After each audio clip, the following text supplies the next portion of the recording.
Good Shabbos. I am so blessed to be in such a special place for Shabbos, and I invite you to come. If you're Jewish and you're in the city and you're near Parkville Hospital or any of the hospitals, what are the hospitals nearby here? The Royal Melbourne. Royal Melbourne. The Royal Children's. Royal Children's. Peter MacCallum. Or what? Peter MacCallum. Peter MacCallum. You're invited. I really would like to daven with you. I'm looking around and I'm trying to see where I can go for Shabbos, and it's too far for me to go to the minyan. And I never miss Shabbos by Torah, and I never miss a chance to go daven with the minyan. But maybe somebody would like to come. Anyways, my husband David Trachman is hosting. We're going to make, please God, dinner here and have Shabbos meal. So if you're Jewish and you want to come, you're welcome also. Just now I had a nice conversation with a very nice Muslim man. He explained to me that the times that they're going to pray, and it's so beautiful, they do 5 centers. So you're off the hook, you only have 3. So if you'd like to make it for Shabbat, either Friday night, Shabbos day, lunch, come visit to a mitzvah, you're welcome. I'm Shira. I'm waiting for baby. And me and baby have a little deal. It's early, and I say, as many mitzvahs as the rest of the world can do to be a better place by the time the baby comes, better you should stay in and learn Torah with the angels and just grow and let the adults do all the nice things to make the world a better place. And whatever mitzvah you take on, you're going to give me nachas as a mother that before my baby even came, because my baby wanted to stay inside, so the grown-ups got to do more nice things for everybody. So any mitzvah that you take on, it's really in the schus that baby should just learn Torah in the womb.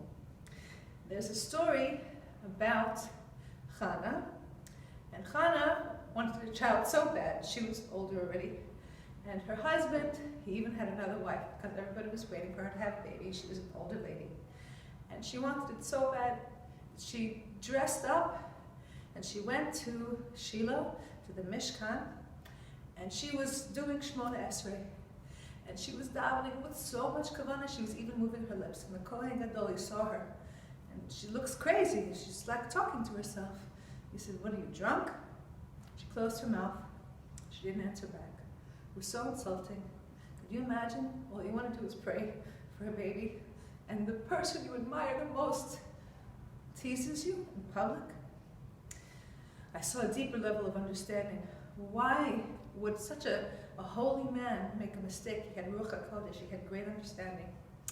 It said, because she was so desperate to have a child, and she heard about the rule of the Sota woman, that there's such a thing, if a woman can't get pregnant, she can test. She can put to the test a segula that says, if God forbid, a woman is accused by her husband of cheating, or talking to a man alone, or being drunk with a man alone, and he suspects her of adultery, he takes her to the Kohen Gadol and he says, "I think my wife is cheating." And they make a whole big thing, they take off the covering of her hair, and if she's not guilty, could you imagine the embarrassment? That God will bless her, that she suffered such a humiliation, and that now how is she going to get back together with her husband who was wrong about her? Well, if she gets back together with her husband and she has a child, and then everybody will see, wow, she was a tzaddikus, she was right, she was a holy woman, and her baby will be the holiest of the holiest because she did not speak in anger. And so we understand on an even deeper level that while she was praying, she was doing Shemona Esrei to God, she was saying, I'll do anything to have a child, I'll even put myself through this humiliation if it will get me pregnant. And the Kohen Gadol, he heard her, and with his Ruach HaKodesh, he understood she was talking about getting drunk in public, and he mistook, "What are you, drunk in public?" She said, "No." But he said, "You have chutzpah. You can't test God in this way. Try and trick him into giving you something. You pray with your heart, and you do it from the right reason." And it said that when Shmuel Hanavi became Shmuel, the greatest, one of the wisest people, he had a little bit of chutzpah. They were looking for somebody to do sacrifices. They were looking for a Kohen Gadol. And 2 years old, Shmuel said, "You don't need a Kohen. Anybody can do it." And he was right.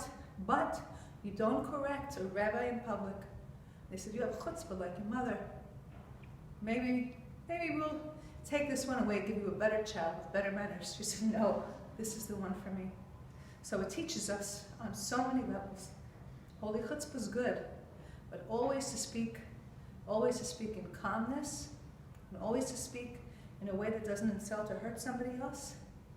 And it's so nice because here I'm seeing outside there's so many nice Muslim people and they're going, and it's such a special time now, especially in Australia, where we saw the world judge people unfavorably, and somebody from this community did something so horrible.